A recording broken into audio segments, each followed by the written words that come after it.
Class 11th subject IP और हम पहला चैप्टर पढ़ रहे हैं इसका इंट्रोडक्शन टू कंप्यूटर्स। तो उसमें हम लोग 2 क्लासेस ले चुके हैं मेमोरी पे। आज हम इसी टॉपिक को कंप्लीट करने की कोशिश करेंगे, मेमोरी एंड इट्स टाइप्स। तो हम इस ग्राफ के जरिए इस जो आपके सामने इस वक्त दिख रहा है, तो हमने कंप्यूटर मेमोरी की बात की। उसमें हमने देखा कि इसके 2 टाइप्स है, मेन 2 टाइप्स है, primary memory and secondary memory. Primary memory में हमने बात की रैम और रोम की, और रैम के भी 2 टाइप्स है, static RAM and dynamic RAM. और रोम के भी 2 टाइप्स है, ईप्रोम एंड ईईपीरोम। तो आज हम थोड़ा सा इस बारे में डिफरेंशिएट करेंगे, डिफरेंस बिटवीन रैम एंड रोम, और उसके बाद हम सेकेंडरी स्टोरेज डिवाइसेस को कवर करने की कोशिश करेंगे। चलिए हम आज इस को समझने की कोशिश करेंगे। तो यहाँ पे सबसे पहले हम लोग रैम भी कंप्लीट कर चुके हैं और रोम भी। अब अगर आप लोगों को क्वेश्चन पूछा जाएगा कि what is the difference between RAM and ROM, तो आप लोग क्या कहोगे? जो रैम होती है दैट इज टेम्पररी, क्योंकि वो डेटा तब तक स्टोर करके रखती है जब तक पावर ऑन होता है। जब पावर ऑफ हो जाता है उसमें से डेटा डिलीट हो जाता है। और रोम जो है उसमें डेटा परमानेंटली रहता है और उसमें इंपॉर्टेंट सिस्टम प्रोग्राम्स रहते हैं, वो प्रोग्राम्स जो सिस्टम को ऑपरेट करने के लिए, जो सिस्टम के चलने के लिए, सिस्टम को रन करने के लिए बहुत ही इंपॉर्टेंट होते हैं। कोई गलती से भी उनको चेंज नहीं करना चाहिए और कोई गलती से भी उनको डिलीट नहीं करना चाहिए। इसलिए उन प्रोग्राम्स को किस में रखा जाता है? एक रीड ओनली मेमोरी चिप में रखा जाता है। तो रीड ओनली मेमोरी चिप आप लोगों ने समझ ली है कि एक आईसी चिप है जिसमें हम एक बार डेटा डालते हैं, उसके बाद ना हम उसको चेंज कर सकते हैं ना हम उसको डिलीट कर सकते हैं। तो दूसरी जो है, स्टोर डेटा इन एमबीज, ये मेगाबाइट्स में स्टोर करता है डेटा, एमबीज। हम इसी में पढ़ेंगे। अभी आप लोगों को ये समझ में नहीं आएगा, लेकिन आप लोग इस पॉइंट को याद रखना। देखो, हमारी जो रैम होती है ना, या कोई भी मेमोरी जो होती है, उसकी एक लोकेशन होती है, वो 1 बिट को स्टोर कर सकती है। मैं आप लोगों को इस पे एक चार्ट भी दिखाऊंगा बाद में। एक लोकेशन होती है, मेमोरी लोकेशन, उसमें हम 0 या 1 को स्टोर कर सकते हैं, 0 या 1 को स्टोर कर सकते हैं। क्योंकि हम लोग कहते हैं ना कि डिजिटल कंप्यूटर्स वो कंप्यूटर्स होते हैं जो 0 और 1 को स्टोर करते हैं, और जो 0 और 1 को इस्तेमाल करके सारे काम करते हैं। तो इसी में आप लोग देखोगे कि एक मेमोरी लोकेशन वो 0 या 1 स्टोर कर सकती है, बाइनरी डिजिट स्टोर कर सकती है, बाइनरी डिजिट स्टोर कर सकती है। उसको हम कहते हैं बिट। क्या कहते हैं? बिट। एक मेमोरी लोकेशन, जो कंप्यूटर की मेमोरी होती है ना, इसकी एक एक लोकेशन होती है। आका एक एक डिब्बा होता है, एक तरह से समझने के लिए मैं बता रहा हूं। आका जाज आसा, आका डाबू आसा। और उसमें हम क्या स्टोर कर सकते हैं? या 0 स्टोर कर सकते हैं या 1 स्टोर कर सकते हैं। चार्ज आसे तेल मानो 1, चार्ज आसने की तेल मानो 0, ऐसा कुछ होता है, ऐसा कॉन्सेप्ट होता है। तो इसको हम कहते हैं binary digit. Bit, 1 bit store करता है, 1 बिट। कितने बिट? 1। जब 4 बिट मिलते हैं, 4 बिट, 4 बिट, उसको हम कहते हैं एक निबल। क्या कहते हैं? एक निबल। एक निबल, 1 निबल। जब 4 बिट मिलते हैं, एक निबल हम कहते हैं उसको। जब 8 बिट मिलते हैं, 8 बिट, 8 यानी 8 मेमोरी लोकेशंस जो 0 या 1 स्टोर कर सकती है। ये भी 0 या 1 स्टोर कर सकती है, ये भी 0 या 1 स्टोर कर सकती है, ये भी 0 या, ऐसे ही 8 मेमोरी लोकेशंस जमा हो जाएगी। Yes sir. तो उसको हम कहते हैं 1 बाइट। 1 bite bite. यानी 8 बिट्स जब मिलेंगे, 8 बिट्स बिट की फुल फॉर्म क्या है? बाइनरी डिजिट, यानी एक मेमोरी लोकेशन या 0 स्टोर कर सकती है या 1 स्टोर कर सकती है।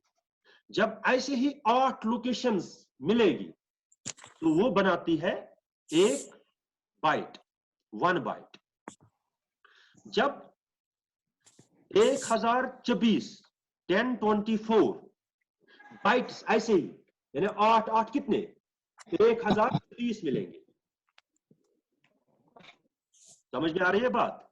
Yes sir. यानी हम मानेंगे इसको 1 बाइट, 8 बिट्स है ना, ये 8 मेमोरी लोकेशंस 8।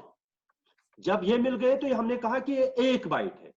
ऐसे ही कितने 1024 ऐसे ही 1024 जब मिलेंगे तो वो बनाते हैं 1 kilobyte, 1 KB, 1 KB, B 1 KB।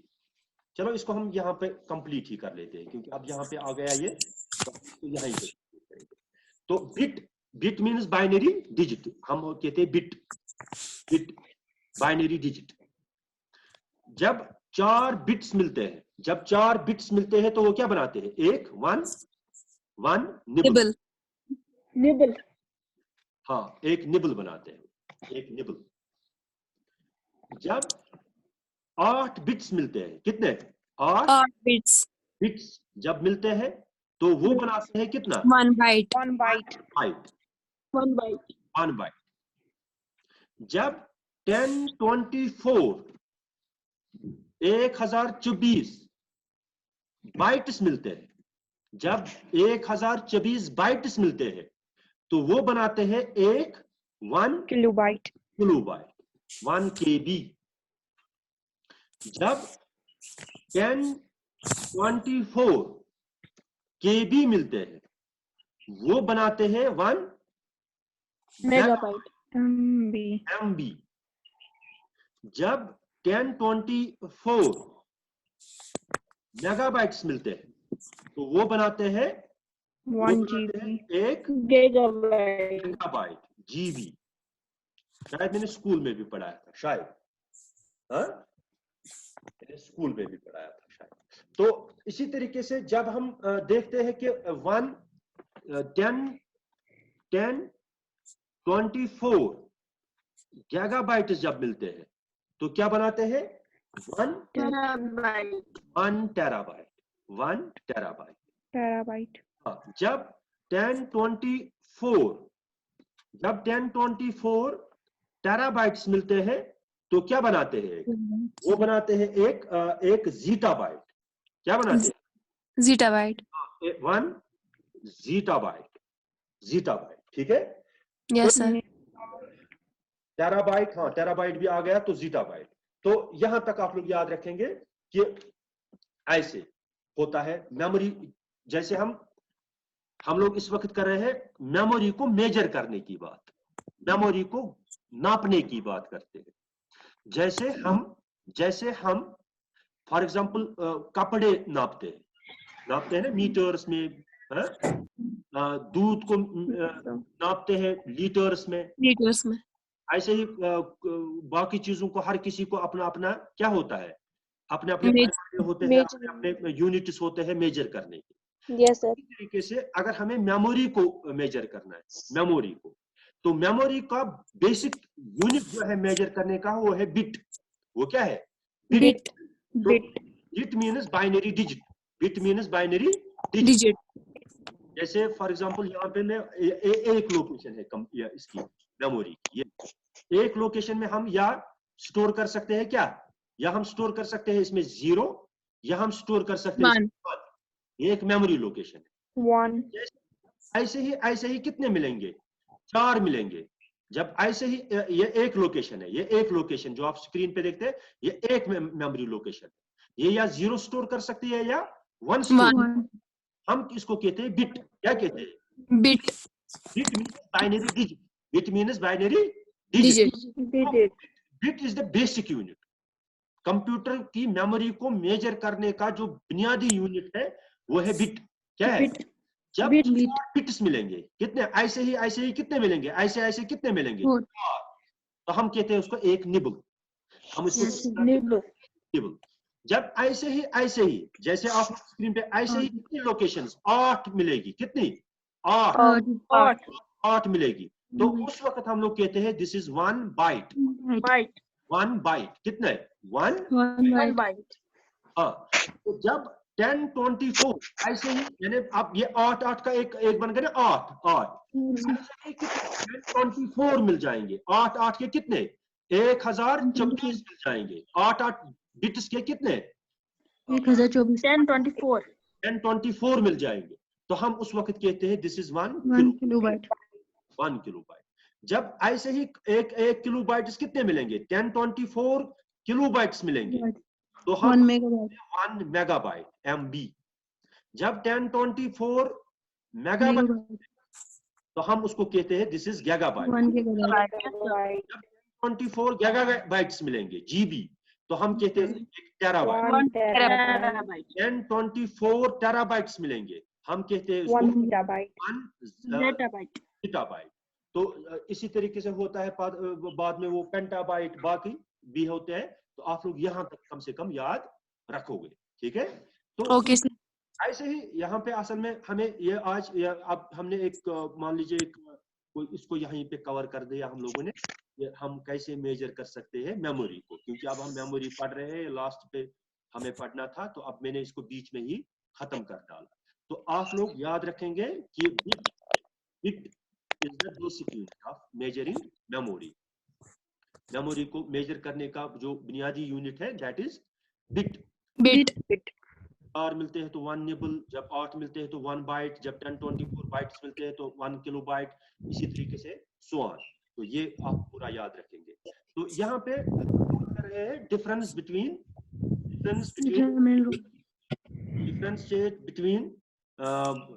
RAM and ROM. RAM और रोम में क्या फर्क है हम इसको समझने की कोशिश कर रहे हैं। तो यहाँ पे हम एक पहला पॉइंट हम लोगों ने क्या देखा कि रैम जो होती है इट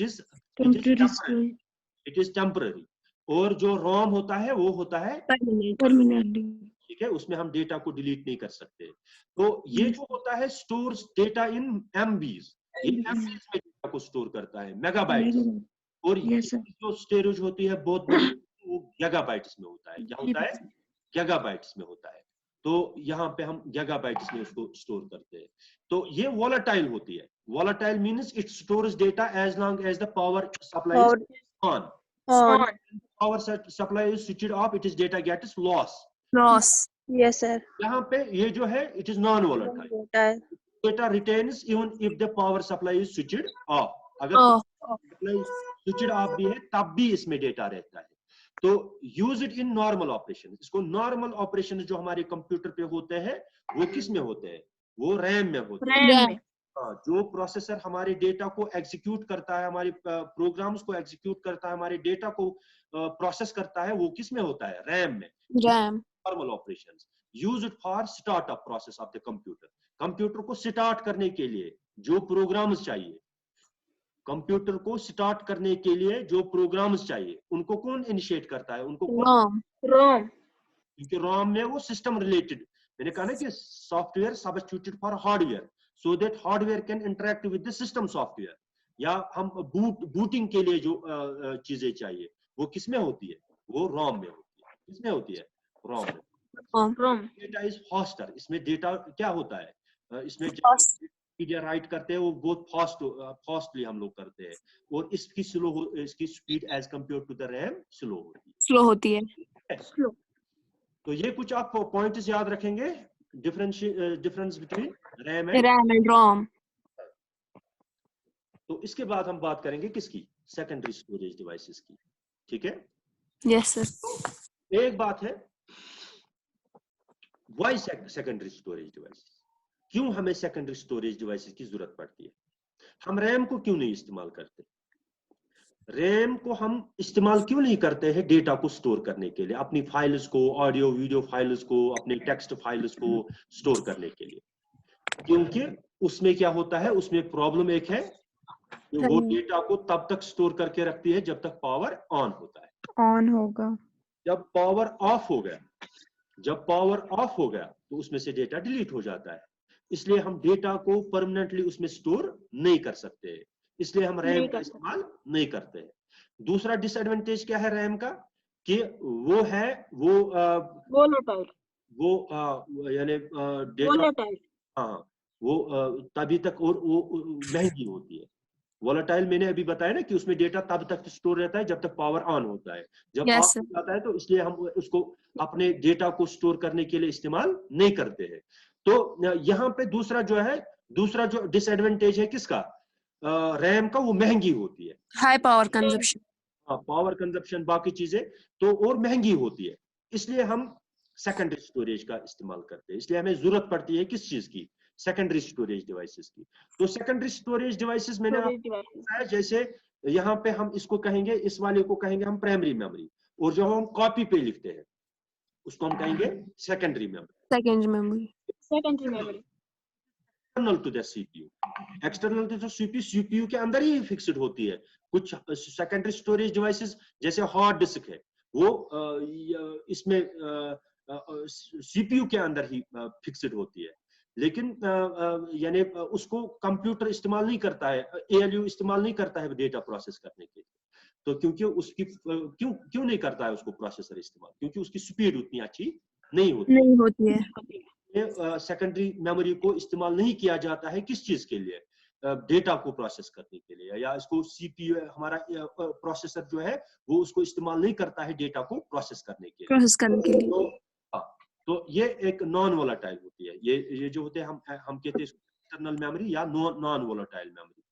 एक्सटर्नल मेमोरी क्यों कहते हैं, क्योंकि it is external to the CPU, यानी ये हमारे प्रोसेसर का, हमारे सीपीयू का हिस्सा नहीं होती है।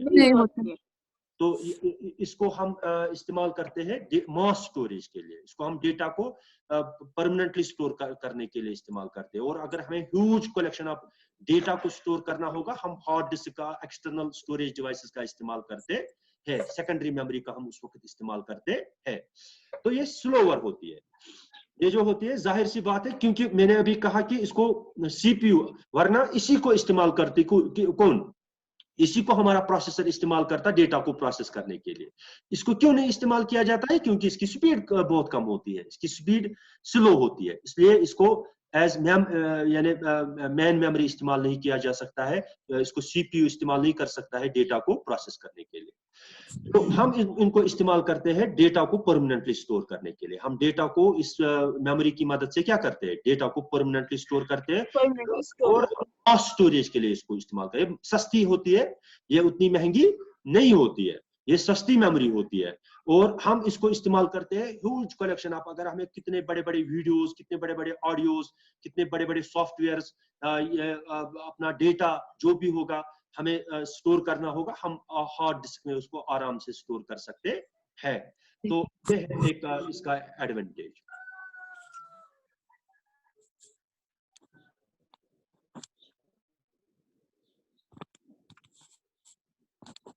तो आप लोग देख सकते हो यहाँ पे इसकी एक पिक्चर ऐसी है। हार्ड डिस्क, हार्ड डिस्क हमारे कंप्यूटर के सीपीयू के अंदर फिक्स्ड होती है। जैसे मैं आप लोगों को कुछ ग्राफ दिखाता हूँ। जैसे सेकेंडरी मेमोरी की बात करते हैं हम, इस वक्त खाली सेकेंडरी मेमोरी की बात करते हैं। जैसे हमने प्राइमरी मेमोरी को पढ़ा, और प्राइमरी मेमोरी के अलग अलग अपने टाइप्स थे, रैम एंड रोम, और प्राइमरी में रैम के अलग टाइप्स थे, रोम के अलग टाइप्स थे। इसी तरीके से इसके भी अलग अलग टाइप्स होते हैं। तो यहाँ पे हम लोग कहते हैं, जैसे सेकेंडरी मेमोरी की हम लोगों ने बात की, अभी हम लोग बात कर रहे थे किसकी, सेकेंडरी मेमोरी की। हाँ, CPU directly does not access these memories, क्योंकि इनकी स्पीड उतनी अच्छी नहीं होती है, इसलिए उनको सीपीयू डायरेक्टली यूज नहीं करता है। तो इंस्टेड ऑफ हम लोग क्या करते हैं, हम लोग मैन मेमोरी को इस्तेमाल करता है हमारा प्रोसेसर डेटा को प्रोसेस करने के लिए। और मैंने कहा कि आप जब ऑपरेटिंग सिस्टम किस में होता है, सेकेंडरी मेमोरी में होता है, बाद में उसको लोड होना पड़ता है किसमें, प्राइमरी मेमोरी में। तो इसकी स्लो स्पीड की वजह से इसको इस्तेमाल नहीं किया जाता है। और कुछ एग्जाम्पल्स जो हम लोग जो, अगर अब कोई डेटा होगा किसमें, सेकेंडरी मेमोरी में, कोई प्रोग्राम कोई सॉफ्टवेयर होगा सेकेंडरी मेमोरी में, उसको पहले उसको डायरेक्टली सीपीयू सेकेंडरी मेमोरी से एक्सेस नहीं कर सकता है, उसको प्रोसेस नहीं कर सकता है, बल्कि उसको पहले शिफ्ट करना पड़ता है किसमें, primary memory, main memory. Main memory में, तो तब जाके वो प्रोसेस होता है। ठीक है, तो एग्जांपल्स जो है इसकी Yes, sir. हार्ड डिस्क है, कोई भी डिस्क, सीडी रोम यानी कंपैक्ट डिस्क, सीडी हम कहते हैं compact disc, read only memory, DVD digital versatile disc extra, ये कुछ एग्जांपल्स है। पेन ड्राइव हम इस्तेमाल करते हैं, हार्ड डिस्क इस्तेमाल करते हैं, सीडी डीवीडी का इस्तेमाल करते हैं हम, ये सारे के सारे किस में आते हैं, सेकेंडरी मेमोरी में आते हैं। Secondary memory. ये एक हार्ड डिस्क की आप पिक्चर देख रहे हो, ये हमारे सीपीयू के अंदर फिक्स्ड होती है। तो हम यहाँ पे आप लोगों को समझाने की कोशिश करेंगे कि मान लीजिए दो टाइप्स होते हैं, एक होते हैं फिक्स्ड डिवाइसेस, फिक्स्ड मतलब जो ऑलरेडी हम लोग फिक्स करके रखते हैं, बंद करके रखते हैं, उनको इजीली हम उनको रिमूव नहीं कर सकते अपने कंप्यूटर से। जैसे कंप्यूटर, हमारे लैपटॉप के अंदर एक डिस्क, हार्ड डिस्क होती है, ठीक है, हाँ वो फिक्स्ड होती है उसमें। या सीपीयू, जो हमारा कंप्यूटर है, लेबोरेटरी में आप लोग देखते हो अपने कंप्यूटर लैब में, उसमें जो सीपीयू होता है उसके अंदर एक हार्ड डिस्क आईसी होती है, आईसी होती है, उसको वो फिक्स्ड होती है, उसको हम इजीली रिमूव नहीं कर सकते। नहीं कर सकते। ऐसे को हम लोग जैसे हार्ड डिस्क है या सीडी या डीवीडी ड्राइव है, ड्राइव मतलब जब हम सीडी लाते हैं ना, यस सर। उसके लिए एक ड्राइवर चाहिए, वो फिक्स्ड होता है ना हमारे कंप्यूटर में, चाहे लैपटॉप हो या चाहे डेस्कटॉप कंप्यूटर हो। तो उस पे क्या होता है, उसमें एक डीवीडी या सीडी ड्राइवर होता है, वो भी फिक्स्ड होता है, उसको हम इजीली रिमूव नहीं कर सकते, वो बिल्कुल फिक्स्ड होता है। रिमूवेबल हो गए वो पेन ड्राइव या बाकी जो हम रिमूवेबल डिवाइसेस इस्तेमाल करते हैं, पेन ड्राइव या मेमोरी कार्ड या बाकी जो रे डिस्क, बाकी उनको हम इजीली रिमूव करते हैं, उनको हम बाद में हम एक जगह से दूसरी जगह लेते थे। तो कुछ हार्ड डिस्क आईसीबी होती है जो एक्सटर्नल हार्ड डिस्क होती है, उनको हम बाहर से कनेक्ट करते हैं यूनिवर्सल सीरियल बस की मदद से, यूएसबी की मदद से।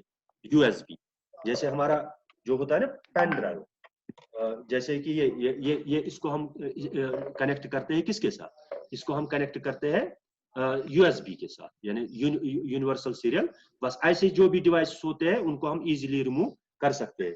तो ये मैंने कुछ बताया आप लोगों को के बारे में। वो खासियतें क्या है सेकेंडरी मेमोरी की, सेकेंडरी मेमोरी की खासियतें ये है कि these are the magnetic and optical memories.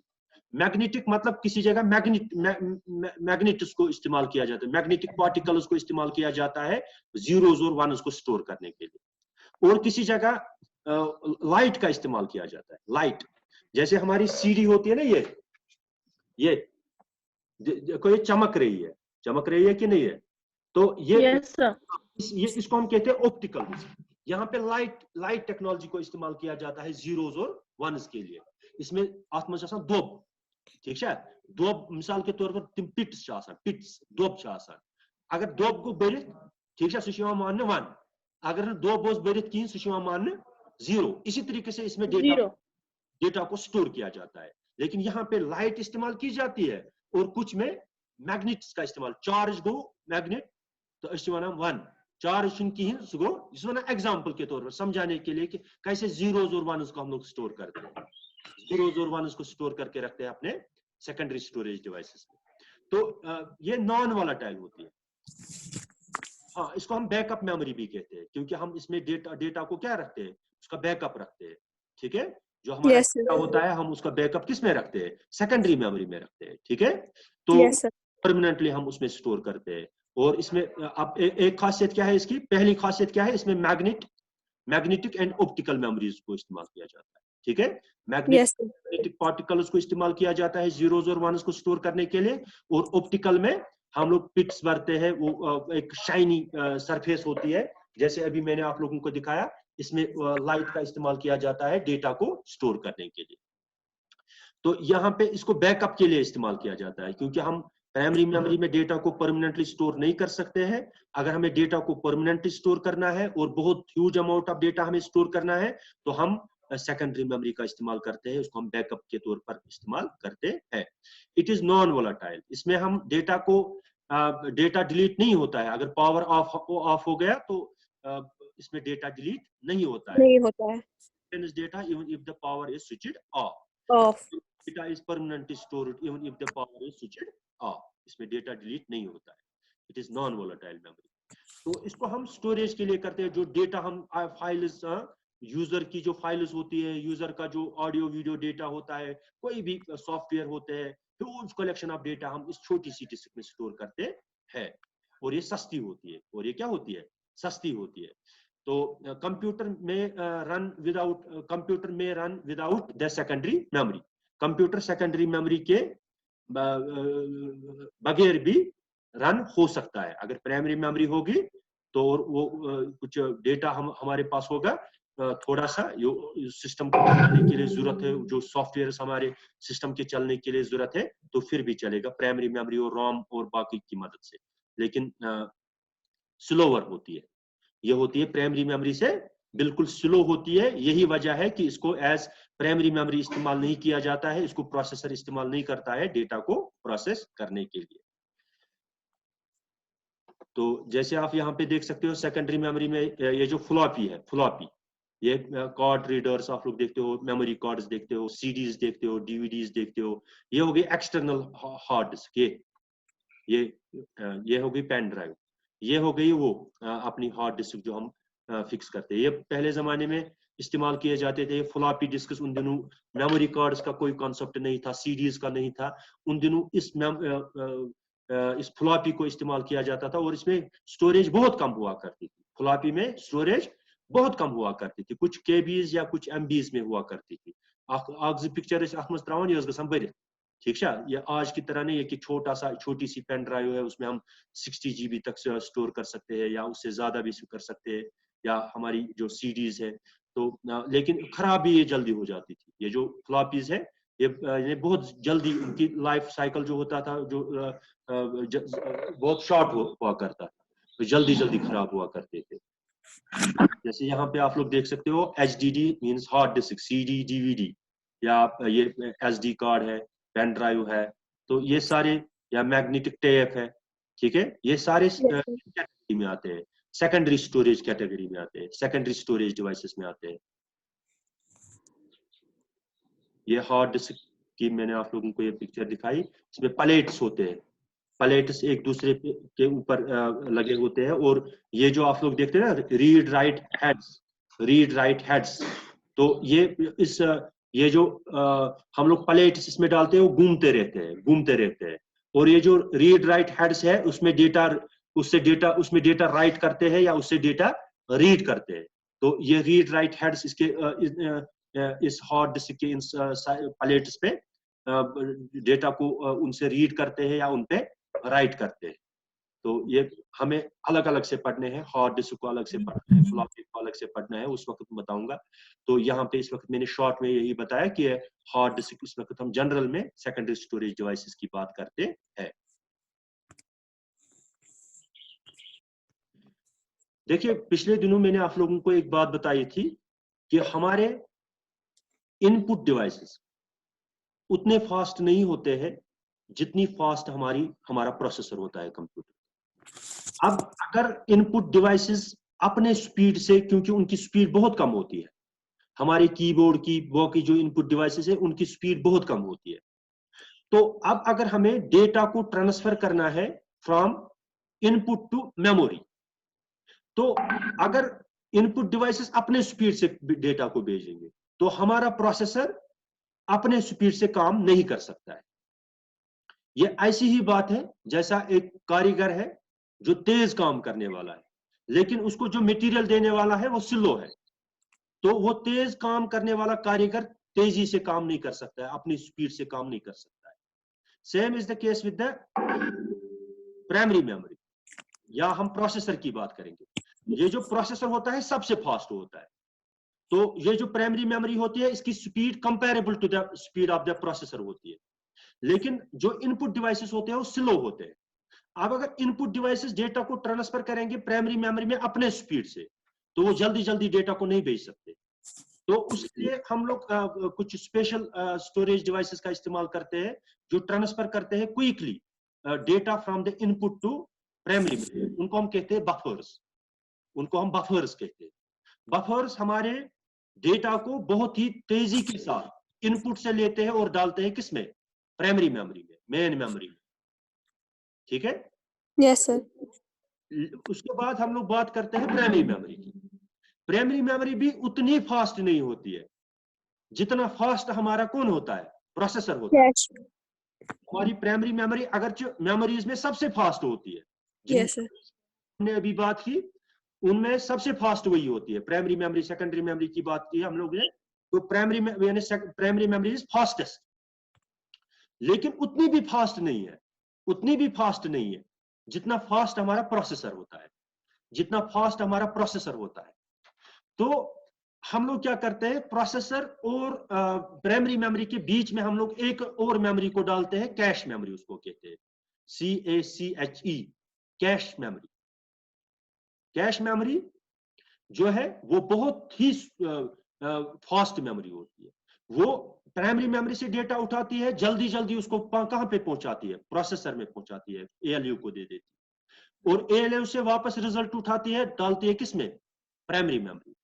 तो ये उनके दरमियान काम करती है, यानी the parts of data and programs are transferred from disk to cache and by the operating system and from where the CPU can access them.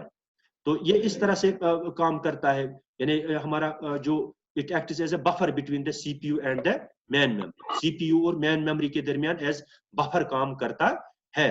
It is used to uphold those parts of the data and program which are most frequently used by the CPU। ये data को store करके रखती है जो frequently, जिसको अक्सर ये हमारा प्रोसेसर इस्तेमाल करता है, हम उसको कहते हैं दिस इज कैश मेमोरी।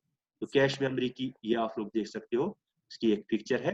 तो ये है कैश मेमोरी जो इस्तेमाल होती है between the primary memory and processor, computer के प्रोसेसर के दरमियान। ठीक है, समझ में आया? Yes, sir. Yes, sir.